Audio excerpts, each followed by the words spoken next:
everyone, and welcome to Journey with the Kellers. My name is Amanda Keller, and today we're back in the Keller kitchen. So today we are making something that's actually from my childhood and goes back even further than that. So we're making a rhubarb cake from my mom's recipe box. Now, this rhubarb cake supposedly came from my grandmother, or my dad's mom, or my mom's mother-in-law, whichever one you want to call her. So my grandparents lived in a very small town that at the time was only 6 blocks wide and 6 blocks long. And that town is still there. I don't think it's much bigger than that now. But they lived in a nice kind of, farmer style 2-story house. And on their property, they had a bunch of rhubarb growing. Now, I don't know if my grandparents planted that rhubarb or if it was wild there. I'm not sure. But they had a lot. There was like a whole row of just rhubarb in their yard. So my grandmother made a lot of things with rhubarb. I don't know if she really liked it or if she just did it because it was in the yard. Not really sure. So this recipe is for her rhubarb cake. So when my parents got married, my grandmother made this cake a lot, and I guess my mom really liked it, and she just happened to be over at their house one day when my grandmother was making it. And so she asked my grandmother for the recipe, and my grandmother gave it to her, and I guess my mom even helped her make it that day. So ever since then, this has been one of my mother's favorite things, and I actually really love it too. I have other recipes of hers that are probably my favorites, but since this is hand down from my grandmother to my mother, and now pretty much to me, that's really cool, and I love it. So this is actually a pretty simple recipe to make, but you do need 2 cups of chopped up rhubarb, which is usually a seasonal thing. So if you don't have it growing in your yard, it's kind of hard to find around the stores except for certain times of the year. The other thing that you're going to need is a cup of sour milk. Now basically to make sour milk, you're just going to take about a cup of sour milk. You can leave it a little bit under the cup line, and then you can just add 2 to 3 teaspoons of vinegar. And then that will let it sit for a few minutes, and that kind of sours the milk up, which I've already done. Okay, so basically here's what we're going to do. So you're first going to cream together your sugar, which for this you're going to need 1.5 cups of brown sugar.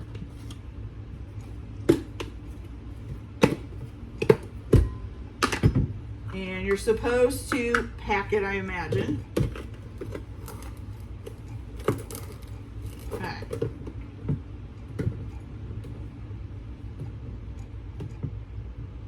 So we have 1 cup of brown sugar, and then we're going to have 1/2 cup here in just a minute.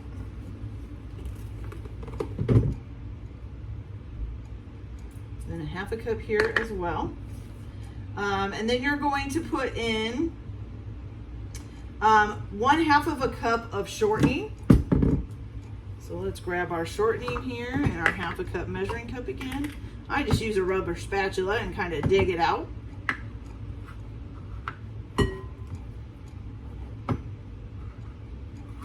Get this all down in there.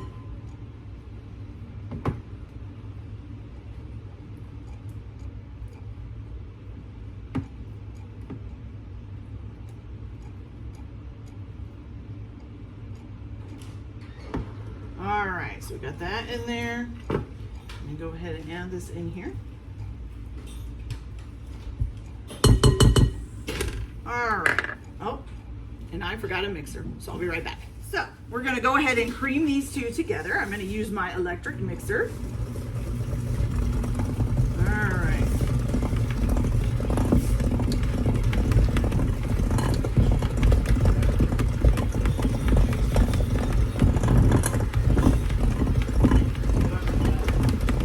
Nice and mixed up here.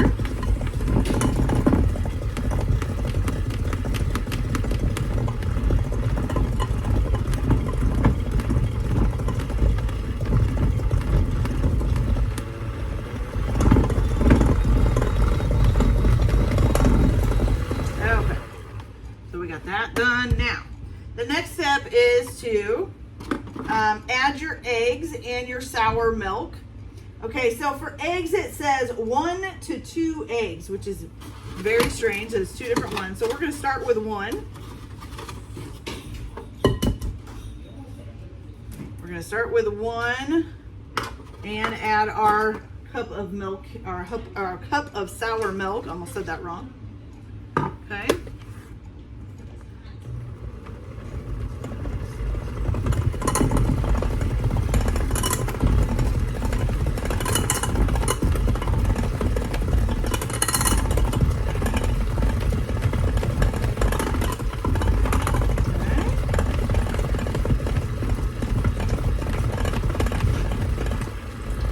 So we got that kind of mixed up. And then to that, you're also going to add in your flour, baking soda, salt, and vanilla. And you're going to beat that until it's smooth for about 2 to 3 minutes. So for the flour, you're going to need 2 cups of flour. Oop, knocking everything over here. So 1 and 2.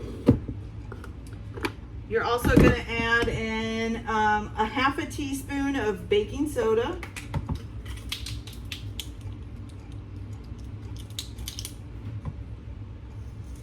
Okay, just that one. Then you're going to add in a half a teaspoon of salt.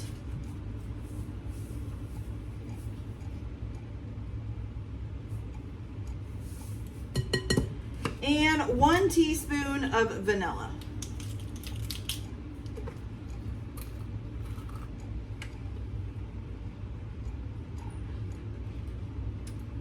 Okay.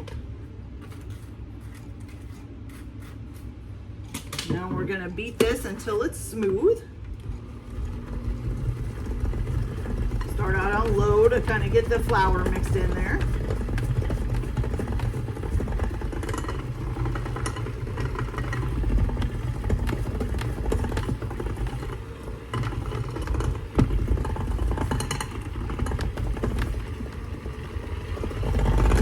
Up here.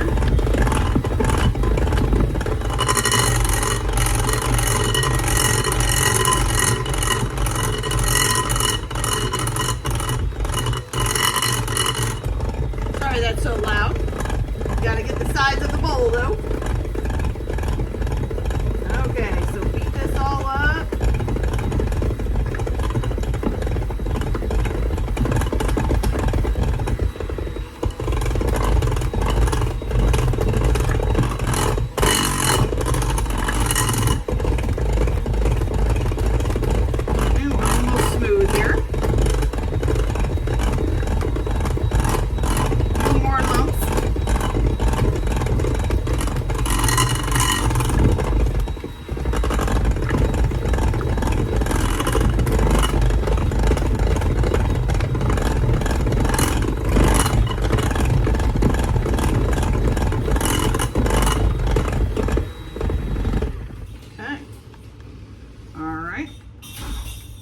Now, for this last part here, out of the way, you're going to add in your rhubarb, your 2 cups of chopped rhubarb, and you're going to mix that in by hand. You don't use the mixer for this part. Okay. Just get that in there.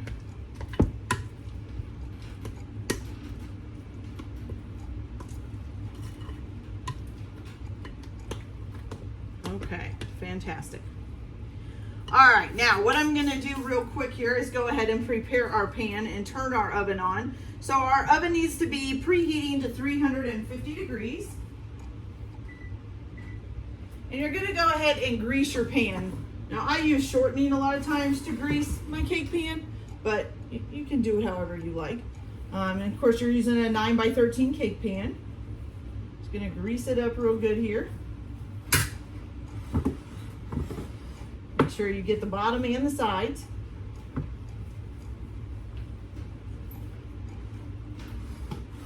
There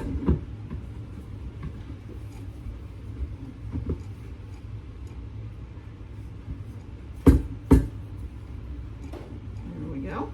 Okay, now let me wash my hands real quick.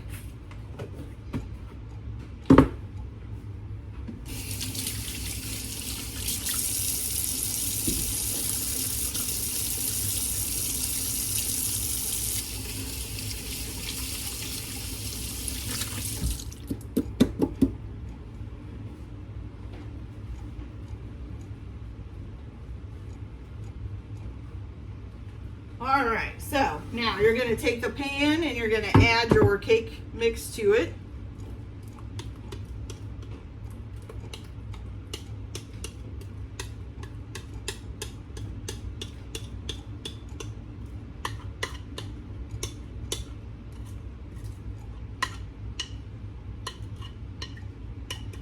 Okay. I'm just going to smooth it out here.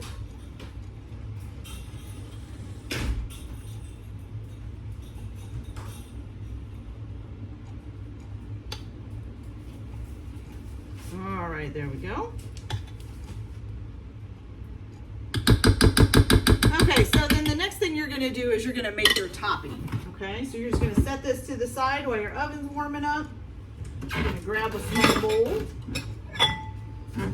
Okay, so for your topping, you're going to put in 1 cup of pecans or walnuts. I just set my pecans somewhere. My walnuts, I'm using walnuts, not pecans. All right, so got some there, and I've got another little package over here.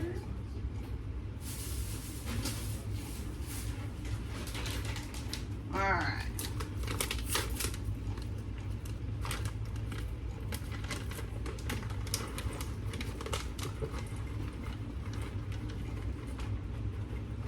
Okay, so you got 1 cup of walnuts.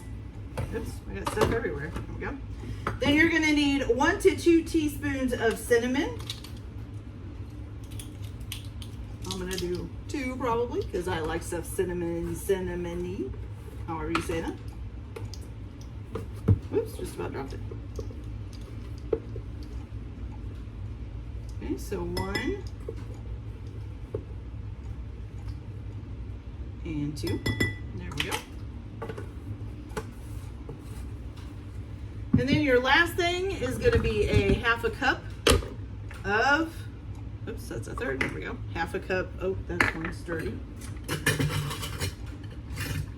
There we go. All right, so you're going to need a 1/2 cup of sugar. That in there. You're just going to stir that all together.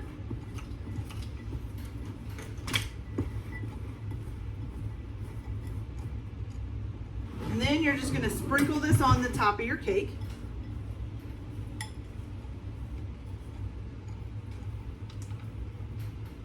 Oops, dropping some on the floor. Puppy will have a joy with that.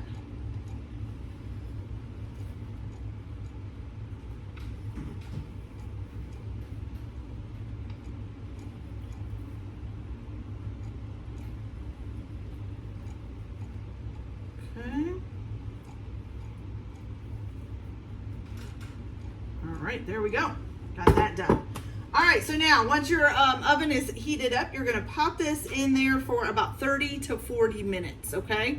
And then we'll be back after we have it done and we'll try it and see how it tastes. So I'll be back in just a few minutes. All right, you guys, so our cake is all done. Let's take a closer look. So, doesn't that look delicious? Can't wait to try it. All right, here we go. Let's see what we got. We're just gonna take a piece off the corner here.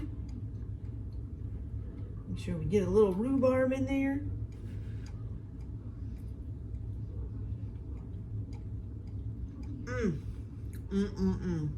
That is heavenly, you guys. I love this cake. It is really good. Okay. All right, you guys, so that's it for today. Like and subscribe if you like, or don't if you don't. Everybody have a good day. Enjoy your cooking. Keep your kitchen messy, and we'll see you later. Bye.